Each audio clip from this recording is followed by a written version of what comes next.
It's Dr. Keith Smithson here, Sports Vision Pros, with our advisory board member, Dr. Howard Osterman. How are you?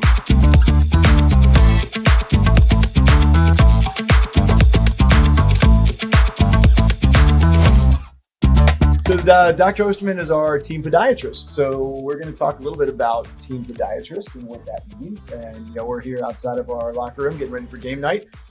So I'm on site getting ready for any possible eye injuries that would happen. The role of the team podiatrist is a lot of things happening before the season, but certainly things that happen during the season. So let's talk about preseason. What happened preseason for you? So preseason, everybody gets a complete evaluation. All the players wear custom shoes, or they wear shoes from some particular company. So we make sure that the shoes are appropriate, as well as we make sure that they have insoles that fit. Sometimes they're custom, sometimes they're off the shelf, but most of the time they need custom footbeds, which make kind of a hybrid between the shoe and the orthotic. So much science to it. It's crazy. We talk about it on the vision side, but frames don't just look cool, but they're functional, and contact lenses. There's so many variables to it. Things that go into the shoes these days, the technology over the years that you've seen this has to change dramatically. It really has. It really has. And guys they take their shoes very seriously. And really, look, they don't have a whole lot of equipment. Obviously, what they have for their eyes and what they have for their feet, that's pretty much the equipment that they have. Yeah. So these guys, their careers, are not getting injured. So we do a good preseason assessment. Guys are pretty sold on what they've had previously, but we offer a lot of suggestions. Some guys have come in who have had surgery, that things get reconstructed, and the careers are short. Yeah. So we need to keep them active.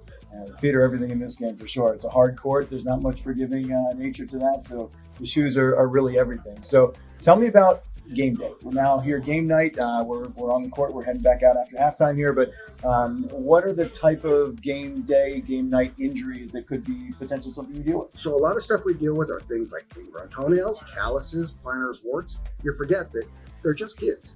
For a lot of these guys, they're in their 20s and 30s, and they get the same things that everybody else gets. The difference is they play at such a high level that it really can be problematic. So our job is to make sure that any aches and pains that they have are addressed, whether it be with anti-inflammatory medication, make sure that the orthotics are in good working order. We make sure that the calluses are shaved, the nails are cut appropriately. A lot of these guys are pretty good about getting pedicures now. So, by and large, we just want to make sure that, there's nothing that's going to happen pre-game that's going to be a problem. During the game, we treat everything from ankle sprains to, plantar fasciitis as it gets that way. A lot of times guys get stepped on and they get what they call a subungual hematoma, which is bleeding underneath the nail. Those things have to be drained, so that they can play. So there's a variety of things that can happen on the game as well.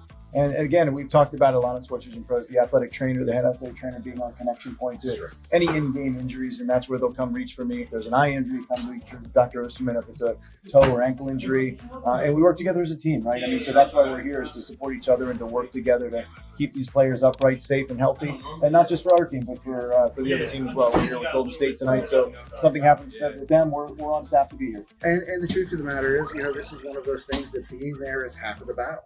We stay in our lane, we work as part of a team, and it really has worked out well, and our players play without any extended absences. Yeah, no doubt. So we get the same question. I'm sure Dr. Osterman gets the same question. You guys have such a cool job. It's so fun. You get to work with pro athletes, pro teams. How do I do what you do? How do people connect with sports podiatry? Is there a society? How do you guys communicate? So it's really evolved over time. What happened is, it used to be, we would like to think based on your acumen and how well you did something, but now it really is part of the big hospital systems. So you really have to make your connections and make sure that you're playing as part of a team. You find where the things you do well and how you can complement the other physicians who are part of the group. So things we do with orthotics and things we do with shoes doesn't really overlap with some of the other specialties. What you guys do for eyes or the dentist does with teeth. You do have your specialties, and that's one of the reasons they keep us around.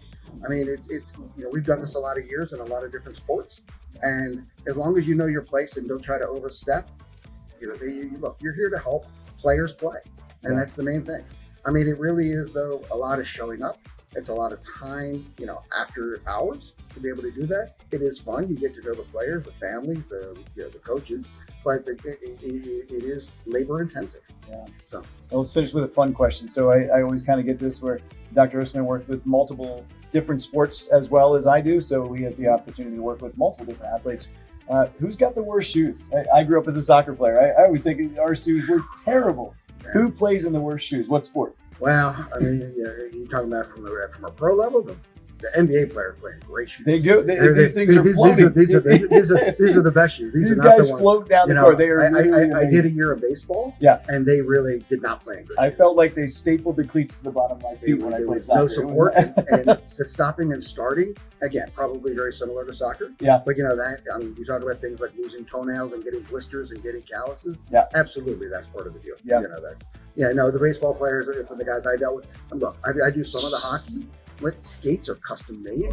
There's really not a lot of motion in the skates, so their stuff is more blunt trauma and less ankle sprains and sprain holes. Yeah. Hey, D-Wade.